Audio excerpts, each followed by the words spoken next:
The Ottoman Empire lasted for 600 years and dominated the Middle East and Europe, from Budapest to Baghdad and everything in between. Its sultans ruled 3 continents, but they didn't do it on their own. This podcast looks at the cast of characters who made the empire run: the sultan, the queen mother, the harem eunuch, the merchant, the peasant, the janissary, the holy man, and the outlaw. Welcome to Ottoman Lives. If you were an Ottoman peasant, you were literally part of a flock.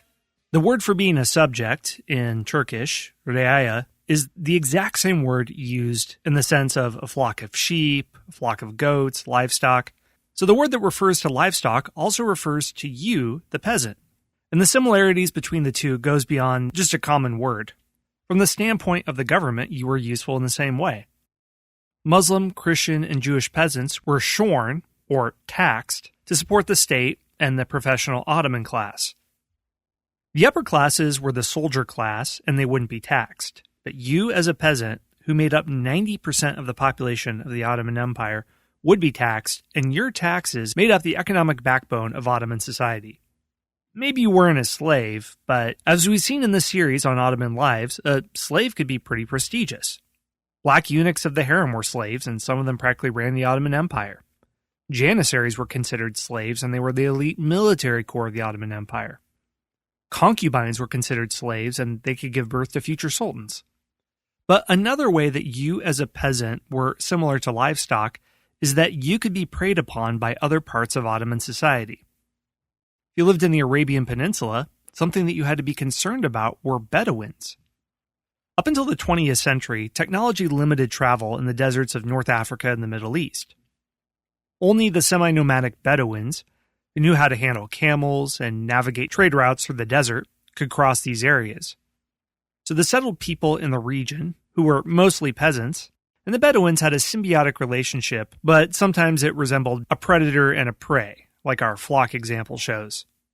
The Bedouins could be a law unto themselves. Many of them could be heavily armed and versed in the mobile tactics of desert warfare.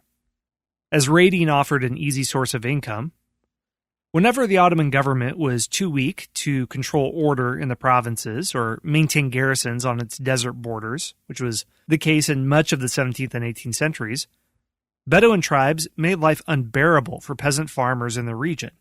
They could plunder and pillage at will. Well, in this episode of Ottoman Lives, we're going to look at the person of the peasant. Not as glorious as the person of the sultan, not as famed as the person of the janissary, but the life of a peasant is probably the most average, typical sort of life that you could see in the Ottoman Empire. And it wasn't enjoyable, you were at the bottom of the social pyramid, but it wasn't drudgery either. One problem, as we can see, is that you weren't really respected in the empire. The government used the word flock to describe you. Another one was falah, which is the Arabic word for peasant. And the word had a negative connotation, sort of like hillbilly or redneck. Officials considered peasants only a step above their field animals in terms of moral qualities and in terms of intelligence. You were shorn, you produced goods and produce, but there wasn't much else that you could do besides produce raw material. Peasants made up the overwhelming majority of the Ottoman Empire, and we have a lot of records on them, but almost all the records have to do with tax collection, because the only attention the authorities paid to peasants was to register them for taxation. So we have documents on thousands of villages in terms of production and ownership. Peasants' lives were hard, short, and often touched by violence, by semi-nomadic groups like Bedouins, but also armies passing through the countryside, or bandits or tribesmen raiding their villages. A lot of the Ottoman Empire had villagers living alongside semi-nomadic groups that could travel in and out pretty quickly. A medieval sort of land tenure system was practiced across the empire, with some peasants owning their land outright, while others worked land held in common by the whole village, and others were sharecroppers to wealthy military officers. By the end of the Ottoman Empire, most peasants were sharecroppers and worked land held by large landowners who were usually distant from the villages. Peasants could live lives marked by violence, and if warfare broke out, they could respond to harsh conditions by fleeing to cities or to mountainous areas where they were safe from raiders and other times tax collectors. The Ottomans tried to limit peasant flight by ordering them to return to lands from which they had fled, or requiring them to pay special taxes to compensate for the lost revenue from their villages. When they got hit by taxes quite a bit, it could be economically ruinous. Some local rulers acted out against these tax burdens on behalf of their subjects. In certain provinces, religious authorities met such tax orders with contempt. They argued that such practices resembled chattel slavery and couldn't be imposed on freeborn Muslims. They argued that peasants were free men and women who could go where they pleased. After the 16th century, there was more tillable land than there were peasants to farm it in most parts of the Ottoman Empire. But that didn't necessarily lead to an improvement in peasant living standards. It did lessen the potential for large-scale rural famines, which happened in dry periods like the early 1600s, and most villages were self-sufficient in the production of food. Because of the high cost of transportation for agricultural commodities, peasants rarely sold their produce outside of a range of about 20 miles from their village. So most of what was grown in any region was consumed there. If you lived on the shores of the Black Sea, you consumed gobs and gobs of hazelnuts. If you lived in the Arabian Peninsula, you probably consumed a lot of dates. This agricultural isolation began to end toward the end of the 18th century, when the Ottoman Empire became increasingly an exporter of agricultural products. There was a growing demand in Western Europe for dried fruit, cotton, silk, and tobacco. So individuals seized control of larger tracts of land that could be converted to the production of crops for export. The commercialization of rural production accelerated in Egypt with the rise of Mehmed Ali, a reformer in the 1800s, who did a lot to modernize the Egyptian economy before it was even happening in Istanbul. He effectively ruled Egypt as an independent state from 1806 until his death in 1841. He centralized and appropriated much of the country's arable land, making it the private property of his family and connections.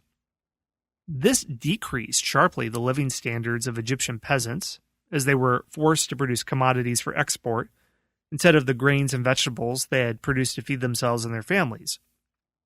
Mehmed Ali also introduced a system of military conscription and unpaid labor for peasants, which led to a series of violent outbursts that the Ottomans quelled by force.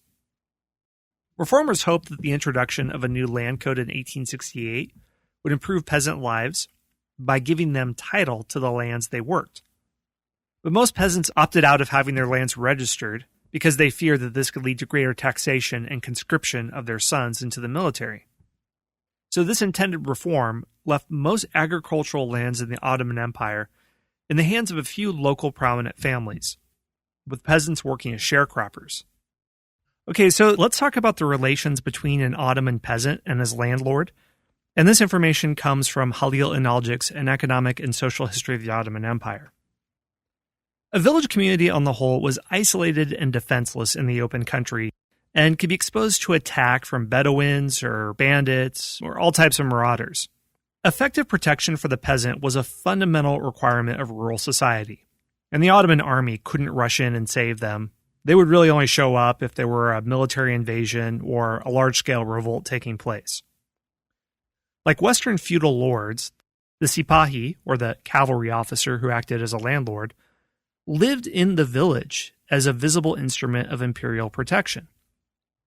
When an attack occurred, the sipahi was required to alert the district local commander, who would summon all the other sipahis in the area. During military campaigns, some sipahis, most of them would go out on the campaign, but some were left behind in the villages as protection. In 1634, Henry Blount, a statesman and travel writer from the West, observed that all landholders had the responsibility to awe the provinces wherein they lived and to cause them to be well cultivated. Also, the provincial commanders of higher ranks had the duty to make periodic tours of their jurisdictional areas and identify wrongdoers or vagabonds. Around the 17th century, the central government lost effective control of its provinces in Anatolia, and commanders did shakedowns on defenseless villagers for more money, while the towns had better protection. These landlords formed a vital part of the farm system, the Chifhane system, acting to ensure the survival of village communities. Because of this, as a rule, peasants were prohibited from owning or using weapons.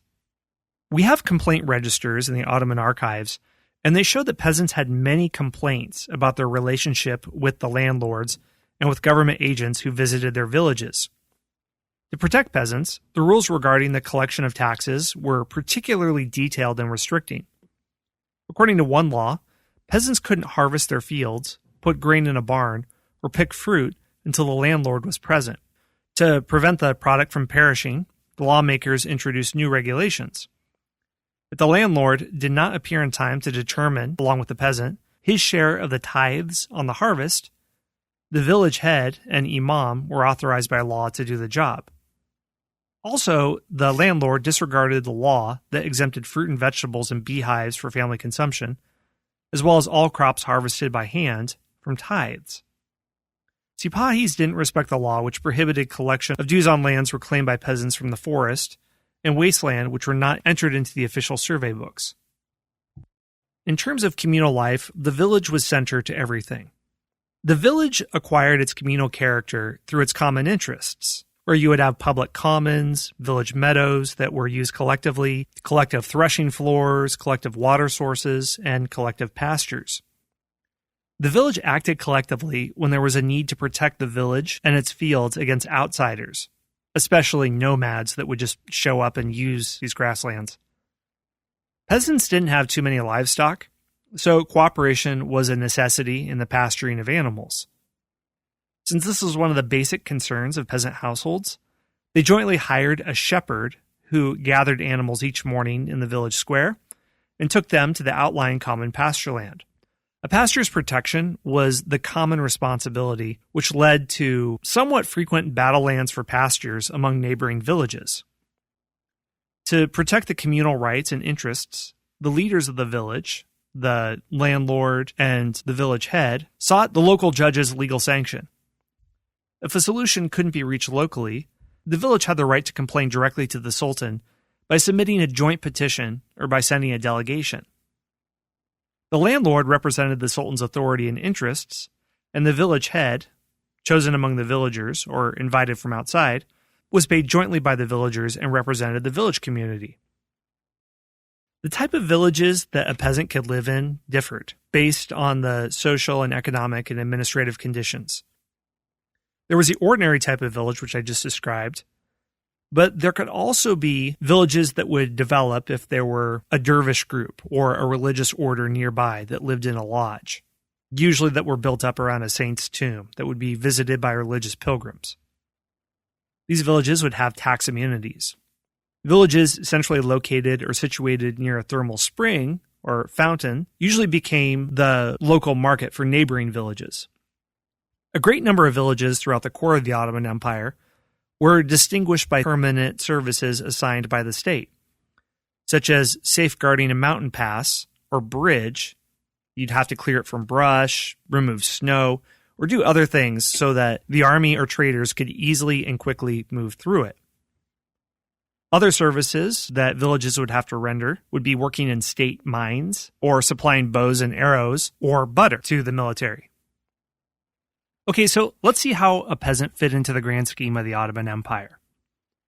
The linchpin of the economy of the Ottoman Empire was the small-holding peasantry. And if you get down to it, the seat of power in Istanbul for the Sultan owed its legitimacy for its ability to safeguard peasants from the encroachment of notables and to stop competing claims over the empire's agricultural surplus. Hey everyone, Scott here. We're going to take a very short break for a word from our sponsors. If another force wanted to undermine the Sultan or the central authority, the way that you would do that was to disturb this social balance to the benefit of yourself and gain access to this agricultural surplus. This is really what pre-modern empires did. They made sure that agriculture went along well because this is the main backbone of the economy before you get into industrialization. Attempts by local leaders to establish labor systems, such as serfdom or slavery, at the expense of the peasantry, didn't work. So the stability of this agricultural system was due to a number of factors. But the essential features of Ottoman agriculture came from the geographical and ecological attributes of the Near East and the lands that they occupied. The Ottoman Empire was huge. It had territory from Algeria in the west to Baghdad in the east, from the Nile Valley in the south to the Black Sea in the north. Basically all the lands of the Eastern Roman Empire. So the foundation of the Ottoman agricultural system, or dry farming if we're not talking about fishing, the most fundamental indivisible unit was called the Çiftçhane system. Çift is a word that means pair, two of something, and a çift, or a farm, was land that could be plowed by a pair of oxen. So this was the key of the empire's agrarian order. How much land could be farmed by a pair, by a çift? Rural households were expected to mobilize family labor, along with draft animals, usually a pair of oxen, but in marshy regions they would use a pair of water buffalo to cultivate land at their disposal. The land was state-owned, but peasant households held an inalienable right to use it, so plots allotted to them couldn't be sold, endowed, donated, or mortgaged. Nor could the plots be devoted to raising crops other than bread grains. In later centuries, you do see the rise of cash crops like cotton, but at least in the early centuries of the empire, it's focused on sustenance food. Land that wasn't plowed, such as vineyards or orchards, was freehold. The state had the right of eminent domain over village commons, particularly pastures, as well as woodlands and wastelands, which were all placed under the authority of the landholder. If wastelands were improved, then full ownership rights went to the person who made the improvements, and it was the duty of the landholder to prevent attempts to encroach on village commons. So by the 16th century, almost 90% of Ottoman land was within eminent domain. The landowner, unlike feudal lords in Europe, lived in the village alongside the peasants. They didn't have absolute power, and agriculture was kept in check by the power of a local judge. The landowner had no specific rights to land, no hereditary rights, or rights to peasant labor unless stipulated by law. So this landholder, called the sipahi, collected and kept land taxes as compensation for military service that he was assigned to perform. This landholder was typically also a cavalry commander in the empire, and he was able to collect part of these taxes as payment for his military services and could be called upon in times of war. The requirements for military service and supply were determined in proportion to the annual value of the land holdings. So the size of the peasant farm was determined on the nature and quality of the soil. In the 15th and 16th centuries, at a time when we have lots of land surveys, farm sizes range from 15 to 20 acres in the most fertile regions, 20 to 25 acres in lands of average fertility, and 25 to 40 acres in poor lands, compared to the United States during the Land Grant Act years of the 1800s, when farms would be about 100 to 150 acres. Depending on the fertility of the soil, 3 to 4 acres was required to support one person in the empire. When population pressure on the land intensified, then the size of plots decreased. This was the case at the end of the 16th century, when in Anatolia the size of family plots fell to about 7 acres. But population shifts could also lead to increases in the size of land holdings due to depopulation. During the period called the Jalali Revolts in the 1500s, there was a huge flight in population. This also occurred in the 17th and 18th centuries, when a shift in the world economy from the Mediterranean to the North and Baltic Seas led to a decline in demand for Ottoman grain, and huge stretches of agricultural land were abandoned. By the mid-19th century, due to the increasing demand for wheat and cotton in the British Empire, and especially in the 1860s during the American Civil War, when the Union put an embargo on Confederate cotton and the cost of global cotton skyrocketed, there was an enormous growth in demand for Ottoman cotton, and family plots once again returned in size to the range stipulated in land surveys in the 16th century of 15 to 20 acres. Now let's look at the crop diversity of peasants. The right of peasant households to arable land and the resulting number of small producers dictated the mix of crops grown in the Ottoman domains. In certain provinces, especially those inland, an overwhelming proportion of total production, sometimes about 90%, was cereal grains.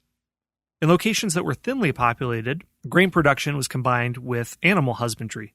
In areas of low population, livestock breeding made up 1/3 of the gross agricultural product, but in densely settled regions, it made up about 1/10. In coastal regions, which had a different ecology and was connected to international shipping routes, there was a greater mix of crops, from cotton and rice to fruit and vegetables. Wheat was the most popular cereal crop and made up half of all agricultural output. You can see that in the Turkish diet today, when there is no meal you would ever sit down that didn't involve bread. Yields were between 3 and 4 bushels of grain for every bushel planted, which is typical in the Mediterranean, and you couldn't expect to get much more than 6 bushels for every bushel planted. Grain production in most parts of the Ottoman Empire surpassed the 550 pounds per person level that was the norm in France or Spain in the 16th and 17th centuries. Each household paid 20 to 30% of their agricultural production as agricultural taxes. Allowing for the share of seed earmarked for the following sowing season, about 50 to 65% of rural produce remained in the household for its sustenance and as a sellable product. So on average, 1/4 of the gross agricultural product was available for commercial use. This means that a good portion of the surplus found its way into local markets. The reason that peasants were able to survive and lead somewhat stable lives during this period was the availability of land. Labor wasn't sparse enough to require coerced labor systems, and the availability of land placed a premium on labor, so that explains the longevity of small peasantry. Even with the population growth of the 19th century, in most provinces, land under cultivation didn't exceed 10% of the total land surface. In certain provinces, the ratio was around 4 to 5%. So this abundance of land gave the peasantry a lot of benefits. They could tap into the resources, not only of their own village, but also nearby lands, and establish satellite settlements, or reserve fields. Land surveys from the 16th century show that the proportion of the reserve fields to villages was close to 60%. Whenever rural order was disturbed, the number of reserve fields and satellite settlements increased. At times, the number of reserve fields was 2 to 3 times greater than the number of villages. International trade picked up in the 1850s with the repeal of the Corn Laws in England. The opening of new arable land was made possible by acquiring rights over large swaths of wasteland, lands left idle during the slowdown in agricultural growth during the 17th and 18th centuries. This is how large Ottoman estates came into being in the 19th century. Forcible dispossession of peasants and the formation of large-scale commercial agriculture also took place in the empire's distant provinces during periods of French or British colonial rule. So the greatest increase in trade along the shores of the Mediterranean took place in Egypt, Algeria, and Tunis after they were colonized. But smallholding peasantry managed to survive into the 20th century. All right, well, that is a very brief overview of the life of the Ottoman peasant in the Ottoman Empire. You had some freedom, you could exploit the vast amount of land available, but to Ottoman rulers, you were considered a lot like livestock. Thanks for listening to this episode. For more information, including show notes, maps, and a bibliography, go to OttomanLives.com. Also, if you like this show, please rate and review us on your podcast player of choice. It helps us grow the show and make it easier for new listeners to discover us. Thanks again for listening, and see you next time.